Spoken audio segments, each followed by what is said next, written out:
First of all, I would like thanks to organizer who has given me this opportunity to present the incidental thyroid cancer.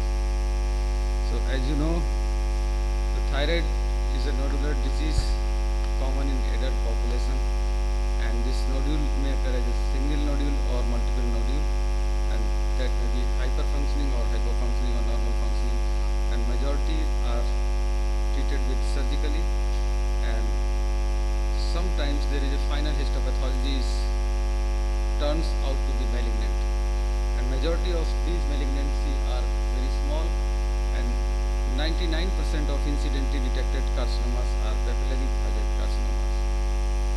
So these micropapillary thyroid cancer may be broadly defined as papillary cancer of the thyroid which is less than 10 millimeters of size by WHO, and patients are not likely to die from this type of cancer. So most do not have a recurrence after this initial therapy. So however, the initial therapy is somewhat controversial.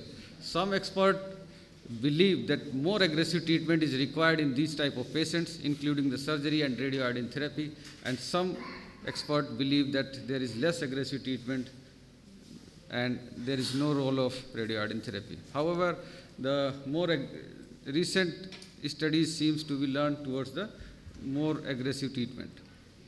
The incidence of thyroid nodule in adult population in US is around 20 to 40 per 1,000 populations, and approximately 1 out of 20 nodules having a cancer. So that means 1 to 2 thyroid cancer per 1,000 population is there, and that is further higher in our goitrogenic areas. This thyroid cancer represents about 1% of all carcinoma, and papillary carcinoma account for majority and about 80% of thyroid cancer. The incidence of papillary thyroid microcarcinoma is very high, and that is about 3 to 35% in autopsy series and around 2 to 4% in incidentally. So we are more interested in this 2 to 24% of incidental thyroid detected papillary microcarcinoma, and that is increasing gradually in C database. So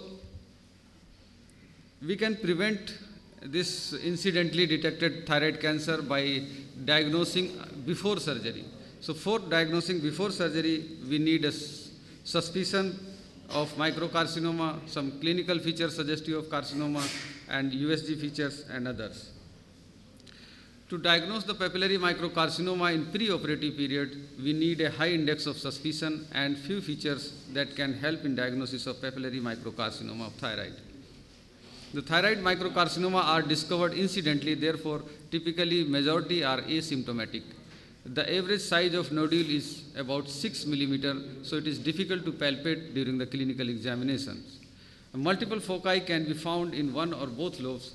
The reported prevalence of multiple foci varies 30 to 40% of cases, whereas bilateral disease is found in approximately 20% of the involved gland. The patient may present as cervical lymphadenopathy. It discovered in 25 to 43% of the patients with thyroid microcarcinoma. So we have to be very careful during the clinical examination of these type of patients, so we can pick up some nodes early and get the biopsy. Extrathyroidal extension is primarily microscopic in nature and may present as fixity of the nodule, but it is not about 15 to 21% of the patient. And the distant metastasis is very rare in this micropapillary carcinoma, but it is around 1% to 2.8%. So in preoperative period, during doing the ultrasound, you have to be very careful to rule out the malignancy in the preoperative period. And the features suggestive of malignancies are microcalcifications, irregular margins of nodule, taller than wider dimension, anterior-posterior diameter larger than the transverse diameter, increased vascularity, presence of lymphadenopathy, increase in size on follow-up cases. The finite aspiration cytology of incidentally detected on imaging, so usually they are small, and routine FNAC is not recommended in sub-centimeter nodules.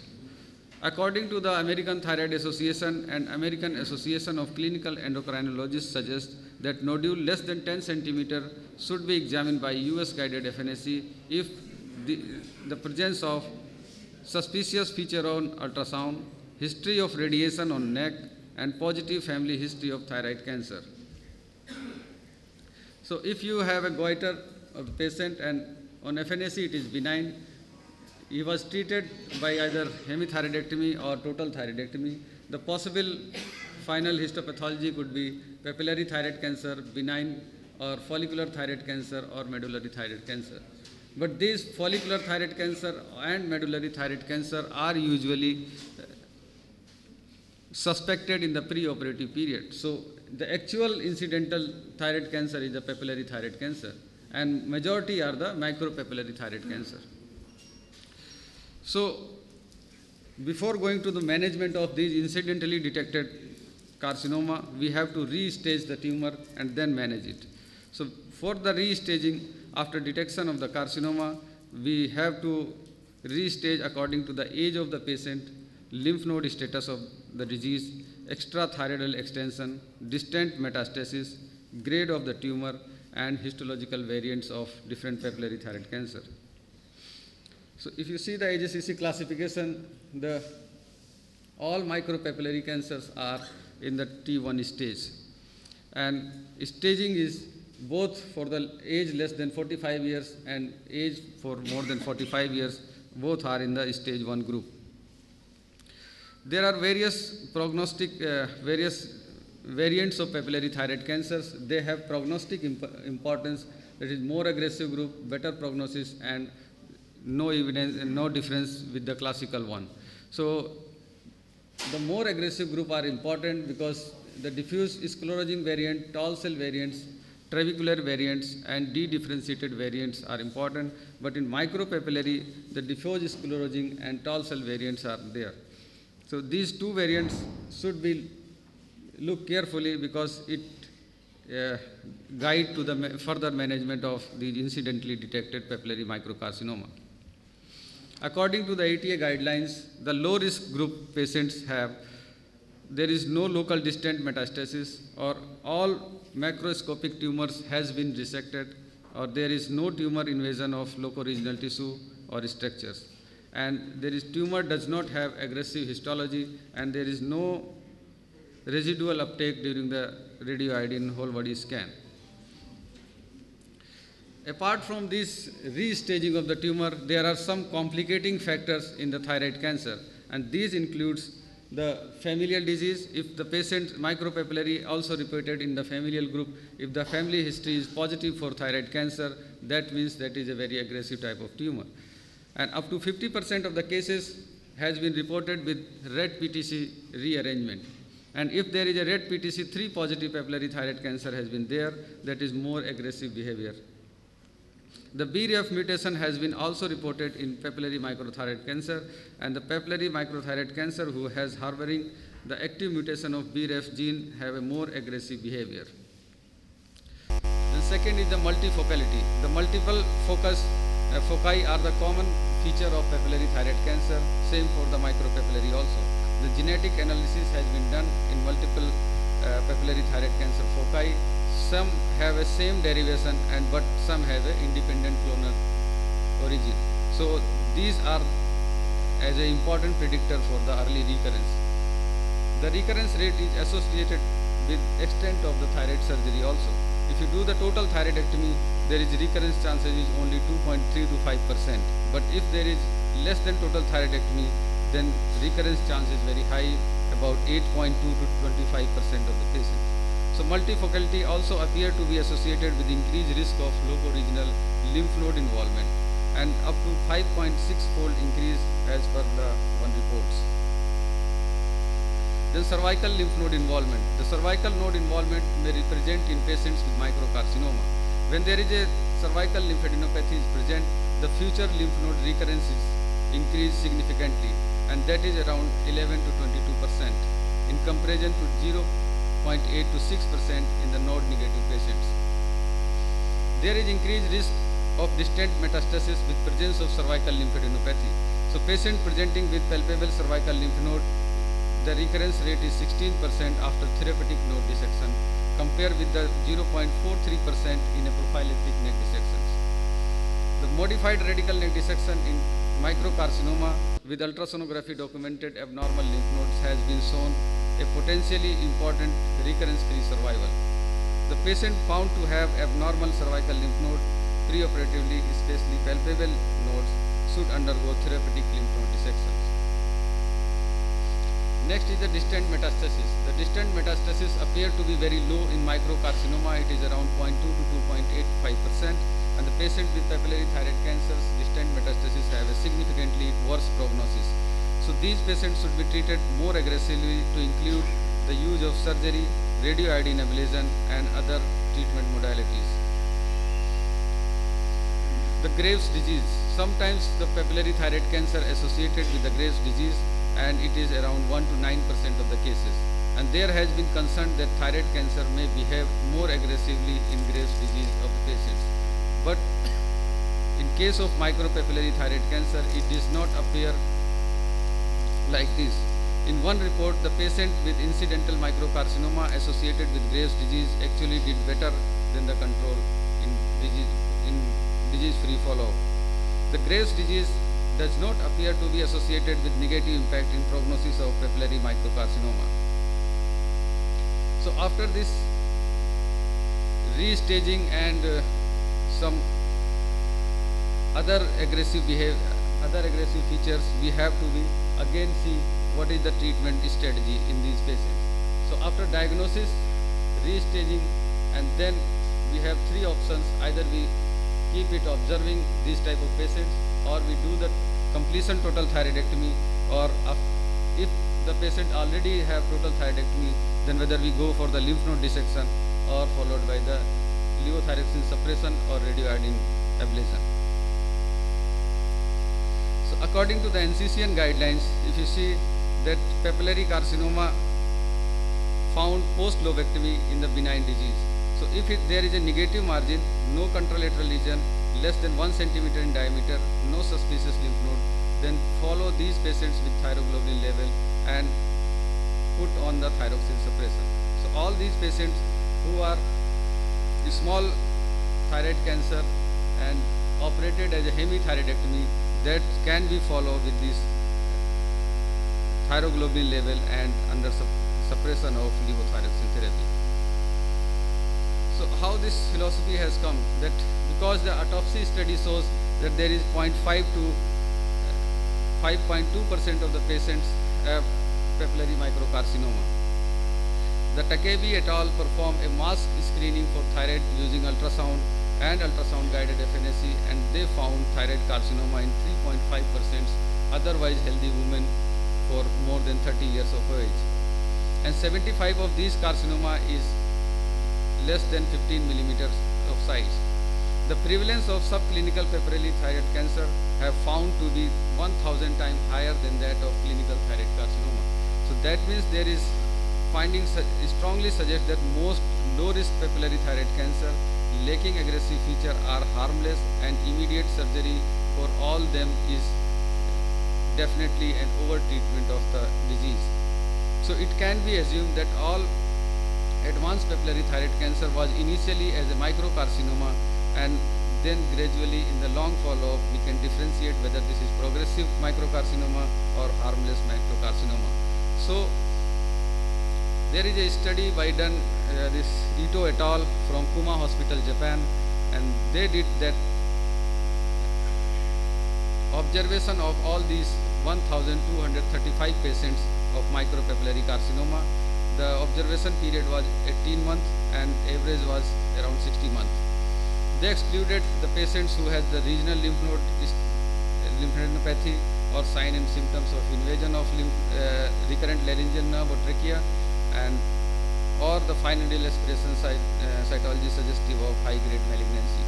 So these patients has been excluded, and some patients, 191 patients underwent surgery because of either progression of the disease or enlargement of the coexisting benign nodule, or there is a difficulty in controlling the coexisting Graves' disease or change in the preference of the patients. So if you see the figures follow-up, after the 10 years of the follow-up, they found that there is 4.9 to 8% patients only develop showing the increase in the size. The rest all in in the stationary stage. In the second graph, you see that 1.7% to 38% patients only develop the lymph node in the 10-year follow-up. And similarly, the 3.9% patient to 6.8% patients in 10-year follow-up develop the clinical evident disease.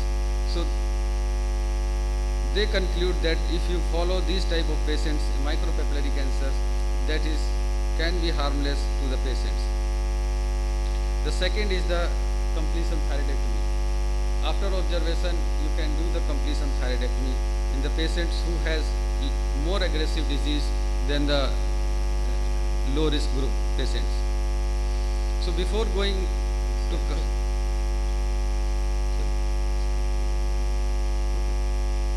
before pursuing to completion total thyroidectomy, one must assess the potential risk of benefits such as course.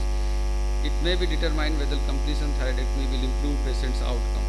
So as for the mortality is less, so you can see the whether this is potential to reduce the morbidity of the disease. In one study shows that in 50-year period, they shows the higher recurrence rate seen in node positive patients, and there is higher recurrence rate in unilateral lobectomy patients. So completion total thyroidectomy in patients with thyroid microcarcinoma is important to consider. Any complication factor in the decision-making process affecting the management of thyroid cancer include the presence of bilateral nodularity, cervical lymphadenopathy, local distant metastasis, tumor multifocality, or there is aggressive subtype of papillary thyroid cancers. According to the NCCN guidelines, if you see that aggressive variants or there is macroscopic multifocal disease, positive isthmus margin, cervical lymph node metastasis, then these patients require completion total thyroidectomy. So advantage of completion total thyroidectomy that you complete removal of the disease, you can do the radioiodine ablation if needed, and thyroglobulin monitoring during the follow-up. So after the total thyroidectomy, you can go for the suppression therapy or radioiodine therapy. So the patients who require the radioiodine therapy, the patients who has the tumor multicentricity, positive lymph node status, or capsular or vascular invasion, these patients require radioiodine therapy. So in follow-up, although this ATA not recommended radioiodine therapy in less than 1 centimeter without high-risk patients, but in case of if there is a high-risk features are present, then you go for the radioiodine therapy, or there is the multifocality with high-risk patient, you go for the radioiodine therapy. And this also facilitate the initial staging and follow-up of these type of patients. There is recent study published recently that they shows that patients with lymph node status have, if you do the radioiodine therapy, there is less chances of recurrence. So they recommend that radioiodine ablation is necessary with lymph node metastasis in these type of patients. Then suppression therapy, the routine use of thyroxine suppression therapy is recommended in the management of papillary microcarcinoma. The ATA recommend that whether you give the radioiodine therapy or not give the radioiodine therapy, in these type of patients you have to maintain the TSH level 0.1 to 0.5 milliunits per liter. In follow-up, you need 6 to 12 month interval. You do the whole body scanning or thyroglobulin level or neck ultrasound. But in case of if you not give the radioiodine therapy, then the increased level of thyroglobulin is suggestive of increased normal thyroid tissue. So in that case, the ultrasound is the best modality for the surveillance of this type of patients. So ultrasound imaging is useful detecting locoregional disease with cervical lymph node being a most likely of recurrence of the patients. In low risk patient, the combination of thyroglobulin with ultrasound have a high sensitivity around 96.3% with the negative predictive value of 99.5%. So after total thyroidectomy, ultrasound is very sensitive to detect the abnormal lymph nodes. And if the lymph node is in large and round shape, loss of hyperechoic hilar signals and vascular flow of the lymph node is in the periphery, that is suggestive of malignancy. So in the algorithm, if you see that after thyroxine suppression patients, you do the 6 to 12 monthly follow-up and alternate stimulating and non-stimulating thyroglobulin, or ultrasound of the neck and radio scan. So if there is thyroglobulin level is stable, then keep on follow-up. If the thyroglobulin level is rising, that means disease is rising. So you have to search the disease by either ultrasound or by the whole body scan. If the disease is found, so you do the CT scan to localize the disease and then followed by the surgery. So in summary, as a group with microcarcinoma is excellent prognosis, and a significant number of patients present with multifocal disease or locoregional lymph node, both of which are associated with increased risk of recurrence. And total thyroidectomy appear of a benefit over the less than total thyroidectomy in this group of patients. And the efficacy of radioiodine in preventing recurrence in the patient's multifocal disease is also in question, although ablation can ease the follow-up and surveillance. So initial TSH suppression level keeping between the 0.1 to 0.5 milliunit per liter is recommended, and more strict TSH suppression is recommended in patients with more aggressive features. So radioiodine ablation is frequently not indicated. That's why the whole body radioiodine scan and TG level has a limited use, and neck ultrasound can be useful in the effective means of surveillance. So our protocol is, if we discovered this micropapillary cancer before surgery, then we do the total thyroidectomy and central compartment lymph node dissection. And if we discovered at the time of surgery by frozen section, then we do the same protocol. And if we discovered after the surgery, means after final histopathology, we do the completion thyroidectomy along with the central compartment lymph node dissection. And lateral neck dissection is only in case of enlarged lymph node or it is frozen positive lymph nodes. Thank you very much. Thank you, Dr. Gyat.